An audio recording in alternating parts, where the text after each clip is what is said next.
Hi everyone, welcome to the John Morris Room. This is named for John Morris, who was the uncle of Lizzie. He stayed here in this room prior to the murders. That morning, Lizzie's father went out for a walk. The uncle went out of town to visit his niece. Abby was last seen about 9 o'clock a.m.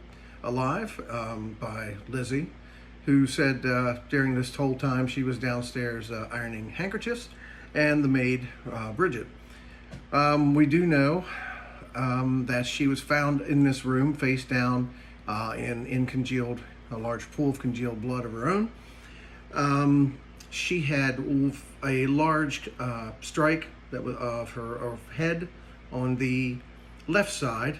She had a 4-inch cut, deep cut on the around her shoulder, and no defensive wounds, which, if you know, now with modern forensics we can see that probably means she knew her attacker. She had been hit with such force that she spun around and fell down face first and had a contusion on her nose, and then she basically bled out there while her assailant hit her 17 more times with an axe. We presume it's an axe. I'll tell you a little bit why.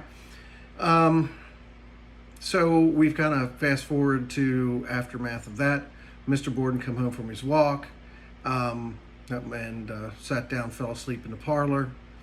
Why do we know he was asleep? Well, we find out in the autopsies that were done on the body later that his one eye was cut in two, which made him believe that his eyes were closed at the time of the attack.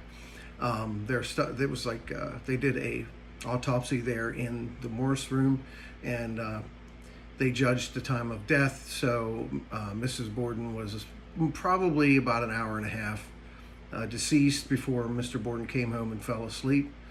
And then Lizzie actually sounded the alarm a little while later to one of the other folks that had been in the house, and they had went and got the neighbor next door, and that started everything.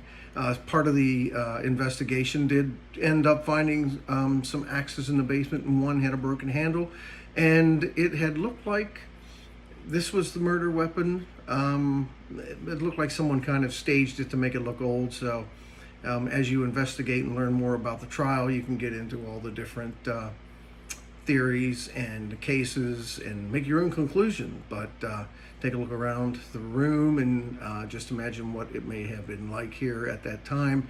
And people do want to see this room a lot, and if you can believe it, stay here. So take a few minutes to look around. Thank you.